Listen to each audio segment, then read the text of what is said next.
Ao longo da história, poucas forças foram tão fascinantes e perigosas quanto o poder da sedução. Envolta em mistério, desejo e controle, a sedução transcende o físico e penetra no território psicológico, onde o que é irresistível também pode ser mortal.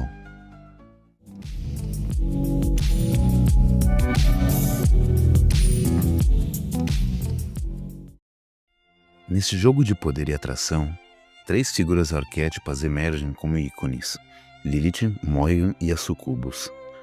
Cada uma delas à sua maneira, encarna o arquétipo da sedução, não apenas como um ato de atrair, mas como uma ferramenta de domínio, transformação e revelação aos desejos mais profundos. Lilith, a rebelde primordial, representa a liberdade sexual e emocional, desafiando normas e assumindo seu papel como símbolo da autonomia feminina. Morrigan, a deusa celta da guerra e da morte, usa sua beleza e poder para manipular e controlar destinos, transformando o campo de batalha em seu palco de sedução e destruição. As sucubus, por sua vez, são as personificações da tentação pura, criaturas demoníacas que entram nos sonhos, exploram as vulnerabilidades e consomem as almas dos que caem em seu feitiço. Apesar de suas origens distintas, Lilith emergindo da mitologia judaica, Morrigan dos panteões celtas e as sucubus dos temores medievais, todas compartilham a capacidade de atrair e subjugar, revelando o poder inerente ao arquétipo da sedução. Não apenas figuras de desejo, são espelhos que refletem os anseios, medos e fraquezas humanas. No entanto, a sedução não é apenas um convite ao prazer, é também uma arma. Em Lilith, vemos o desafio às estruturas patriarcais, em Morrigan, a manipulação do destino através da sensualidade, e na Sucubus, o aviso de que nem tudo que é belo e desejável é seguro. Seduzir, para essas entidades, é mais do que conquistar, é dominar, consumir e, em última instância, transformar aqueles que caem sob seu feitiço.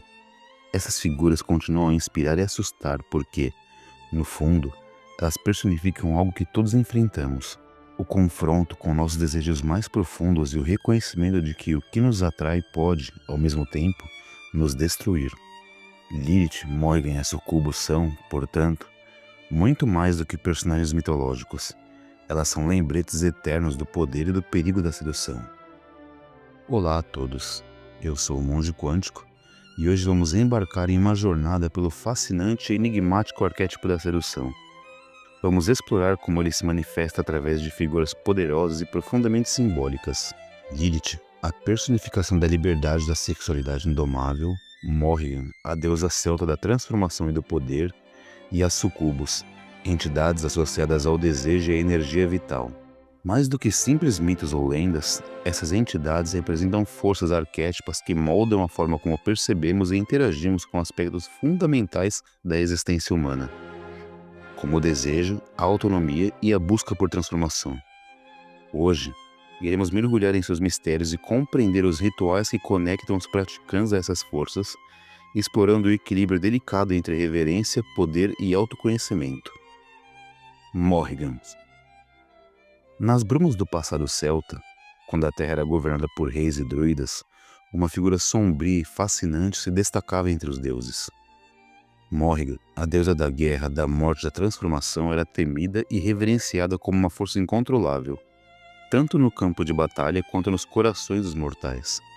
Morrigan não era uma deusa comum. Ela não oferecia consolo nem prometia vitórias fáceis. Em vez disso, ela era o caos encarnado, a sombra que pairava sobre as batalhas e os destinos dos guerreiros. Diziam que ela surgia no calor do conflito, ora como uma bela mulher, ora como um corvo negro, observando atentamente os combates e escolhendo quem viveria e quem cairia. Seu nome, que significa Grande Rainha ou Rainha Fantasma, já era um presságio de sua natureza. Morrigan não era apenas uma entidade singular. Em algumas versões do mito, ela era uma tríade, formada por 3 aspectos diferentes: Badb, Meca e Nemaim. Cada uma apresentava um elemento da guerra, desde o frenesi da batalha até as consequências devastadoras da morte. No entanto, sua presença ia além dos campos de batalha. Morrigan também era associada à sedução e à manipulação. Em uma das lendas mais conhecidas, ela se aproxima do herói Cuchulainn oferecendo-lhe amor e aliança. Quando ele a rejeita, ela jura vingança, usando sua capacidade de se transformar em diferentes formas para atormentá-lo. Apesar disso, Morrigan não era apenas vingativa. Ela era uma tecelã do destino, guiando os eventos conforme sua vontade e deixando claro que ninguém podia escapar do ciclo da vida, morte e renascimento. Sua conexão com o corvo, símbolo da morte e do presságio, era uma de suas características mais marcantes. Durante as batalhas, o aparecimento de corvos era visto como um sinal de sua presença, indicando que o fim estava próximo para muitos. Ainda assim, Morrigan não era apenas destruição. Ela também representava a transformação que vem com a morte e o renascimento que segue o caos. A dualidade de Morrigan a tornava uma figura complexa e poderosa. Ela não era simplesmente boa ou má, mas uma força primordial que representava a inevitabilidade das mudanças e dos ciclos da vida. Para os celtas, ela era tanto uma aliada quanto uma ameaça. Uma deusa que podia oferecer força e coragem aos seus favoritos, mas que também podia levar os imprudentes à ruína. Com o passar dos séculos, Morrigan continuou a inspirar e intrigar. Na cultura moderna, ela aparece como uma figura arquétipa do poder feminino, mistério e transformação. Seja como uma deusa vingativa, uma sedutora manipuladora ou uma guia para os mortos, sua presença permanece viva, desafiando as noções simplistas de bem e mal. Ainda hoje, nas terras onde os celtas viveram, dizem que é possível ouvir o bater de asas de um corvo ao longe, ecoando como um lembrete de que Morrigan ainda observa, decidindo quem será digno de sua atenção e quem cairá no esquecimento. Ela não é apenas uma deusa da guerra, mas um símbolo do poder bruto da vida e da morte, do ciclo eterno que todos devem enfrentar. Se você está gostando do vídeo, quero te convidar a se inscrever no canal, deixar seu like e um comentário com a sua opinião sobre este tema.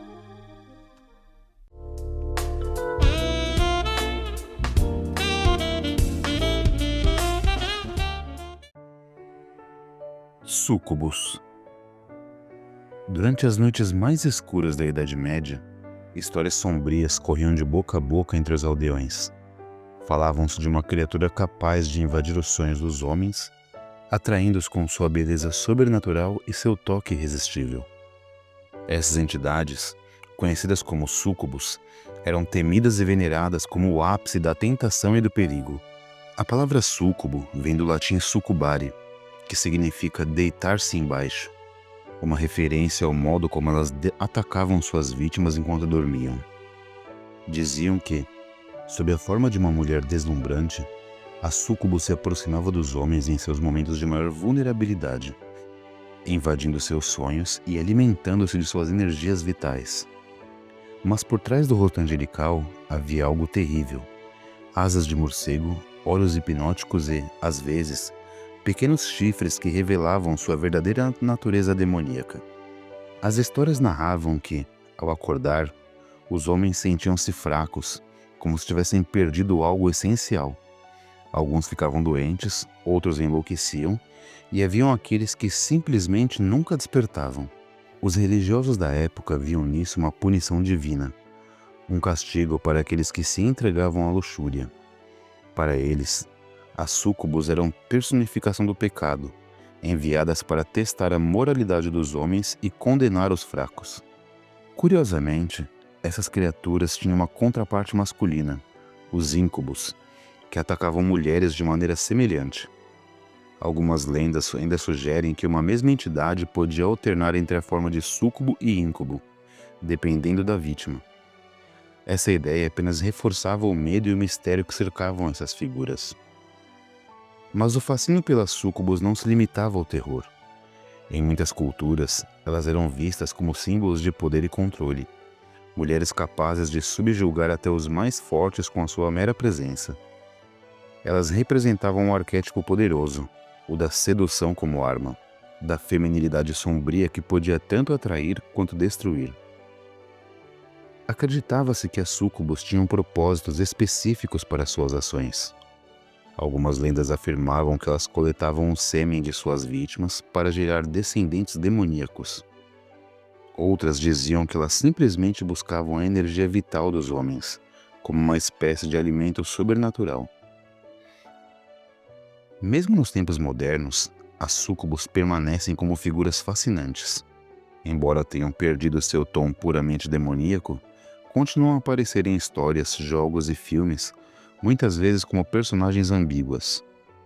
Em algumas narrativas, elas lutam contra sua própria natureza, tentando encontrar redenção, e em outras abraçam seu papel com forças irresistíveis da sedução. Do ponto de vista psicológico, estudiosos sugerem que a lenda das súcubos pode estar ligada a experiências humanas reais, como a paralisia do sono, em que a pessoa sente uma presença assustadora enquanto está incapaz de se mover.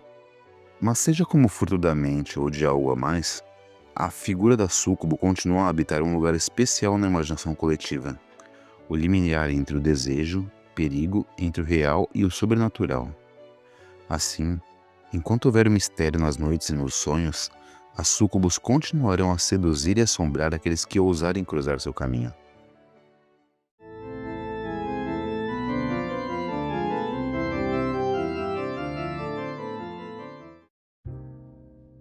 Lilith. Nas sombras dos primeiros mitos, antes mesmo do surgimento das religiões estruturadas, há uma figura envolta em mistério e controvérsia: Lilith. Ela é descrita como a primeira mulher, anterior a Eva, uma entidade que desafiou a ordem divina e tornou-se símbolo de liberdade, sedução e poder feminino.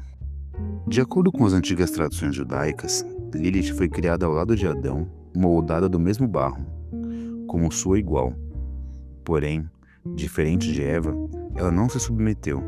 Quando Adão tentou impor sua autoridade, Lilith recusou-se a aceitar um papel subordinado. Ela pronunciou o nome secreto de Deus, ganhando poder e liberdade, e deixou o Éden para sempre, exilando-se no deserto. Sua fuga a transformou em uma figura temida e fascinante. Nos textos antigos, como o alfabeto de Ben Sirá, Lilith é retratada como uma figura que habita lugares selvagens, seduzindo homens e roubando a vida de recém-nascidos. Por isso, era vista como um demônio, associada à luxúria, à morte e ao caos. No entanto, essa visão também a estabeleceu como um símbolo de resistência contra as imposições patriarcais. Lilith não se contentava em ser relegada ao papel de esposa submissa. Ela buscava autonomia e recusava as regras impostas, algo que muitos interpretavam como um reflexo da luta feminina por liberdade em um mundo dominado por estruturas masculinas. Essas características a tornou uma figura paradoxal. Ao mesmo tempo que era temida, também era admirada. Os mitos sobre Lilith evoluíram ao longo dos séculos. Em algumas tradições, ela é descrita como a mãe de todos os demônios, uma sedutora que usa sua beleza para atrair homens e drená-los de sua energia vital. Em outras, ela é uma deusa sombria, associada à lua e ao mistério feminino, uma guardiã do conhecimento proibido. Seu nome é frequentemente ligado à noite. A palavra Lilith deriva do hebraico Lilito, que significa criatura da noite. Isso reforça sua associação com o desconhecido, com aquilo que escapa à luz da razão e desafia o controle humano. Como um espírito da noite, ela se move entre o mundo dos vivos e dos mortos, representando tanto o medo quanto o desejo. Na cultura moderna, Lilith foi reinterpretada como um ícone de empoderamento feminino. Escritores, artistas e ativistas resgataram como um símbolo de resistência contra as normas sociais opressoras. Em vez de uma vilã, ela passou a ser vista como uma heroína trágica, uma mulher que escolheu a liberdade a qualquer custo. Mas Lilith não é apenas um símbolo. Ela também é um arquétipo, uma personificação dos aspectos mais profundos e selvagens do inconsciente. Representa a sexualidade sem amarras, a rebeldia contra a autoridade e o poder de escolher o próprio destino, mesmo que isso signifique enfrentar a condenação eterna.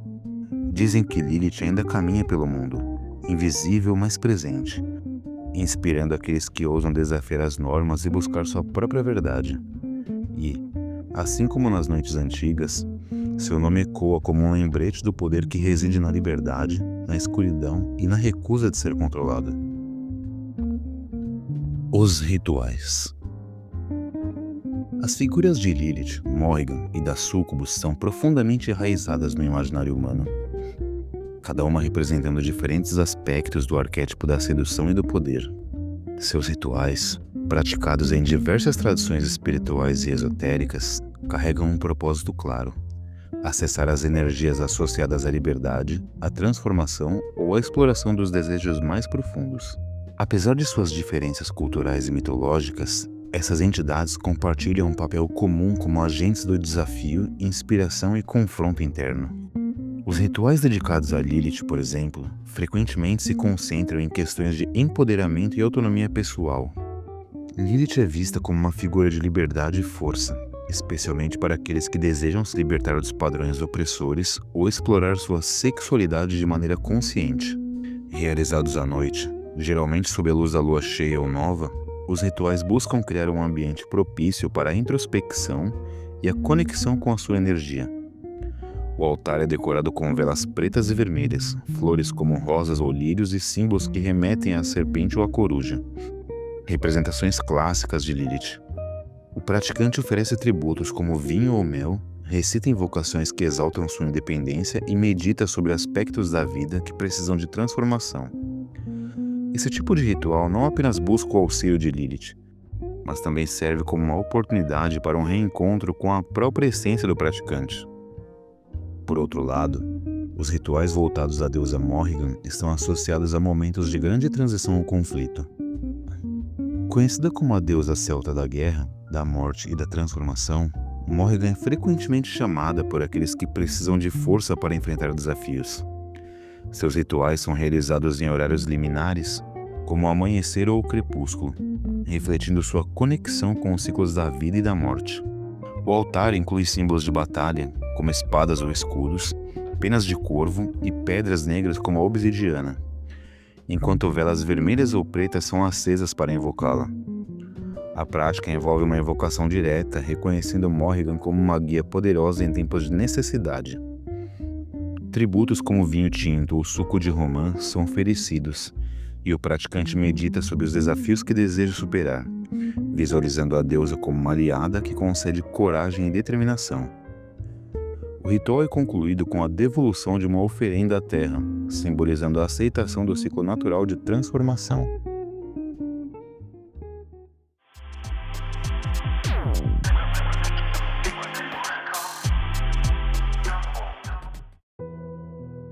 Já os rituais que envolvem as súcubus possuem uma natureza mais controversa, muitas vezes relacionada ao desejo e à exploração da energia sexual. Esses rituais exigem maior cautela, devido à natureza instável e potencialmente perigosa das entidades invocadas. Criar um ambiente controlado e seguro é essencial, utilizando círculos de proteção para evitar energias indesejadas. Velas púrpuras e incensos com aromas intensos, como patchouli ou ylang-ylang, ajudam a criar a atmosfera adequada. O praticante oferece itens simbólicos, como joias ou perfumes, e recita invocações que reconhecem a súcubo como uma força de inspiração e sedução. Durante o ritual, o foco é explorar os próprios desejos e compreender melhor as dinâmicas de poder que a sedução pode representar. O encerramento do ritual deve ser feito com cuidado, garantindo que a conexão com a entidade seja rompida de forma respeitosa e que o espaço seja purificado para dissipar qualquer resquício energético. Esses rituais, embora variados em suas intenções e práticas, compartilham um elemento central. São ferramentas para acessar forças arquétipas que desafiam o praticante a controlar seus próprios limites, desejos e medos. Lilith, Morrigan e as súcubus não são apenas entidades espirituais, mas também representações simbólicas de aspectos profundos da psique humana. Ao invocá-las, o praticante não apenas busca ajuda ou orientação, mas também se engaja em um processo de autodescoberta que pode levar a uma transformação significativa. Contudo, esses rituais exigem respeito, preparação e clareza de propósito, pois as forças invocadas não são neutras e podem trazer tanto benefícios quanto desafios para aqueles que ousam se aproximar. Lilith, Morrigan e a Sucubus não são apenas entidades de lendas antigas. Elas transcendem suas origens para se tornarem arquétipos universais do poder da sedução e das suas consequências. Representam o limiar entre desejo e perigo, onde o fascínio pela liberdade, pelo mistério e pela beleza esconde uma força capaz de transformar e consumir. Em suas histórias, encontramos reflexos de nossas próprias lutas internas, o desejo por autonomia, a tentação de dominar ou ser dominado e o medo do desconhecido. Cada uma dessas figuras nos desafia a confrontar os aspectos mais sombrios e profundos da psique humana, lembrando-nos de que a sedução não é apenas um convite ao prazer, mas também uma jornada que pode levar à transformação ou à destruição. Ao olharmos para essas figuras, somos forçados a reconhecer que o que nos atrai é, muitas vezes, aquilo que mais nos desafia. Lilith, Morrigan e Sucubus permanecem como símbolos poderosos e atemporais, lembrando-nos do impacto do desejo, do poder e do perigo que reside em todos nós. Elas não são apenas mitos, são ecos daquilo que nos torna humanos. Obrigado por me acompanhar até aqui, espero que tenham gostado e até a próxima.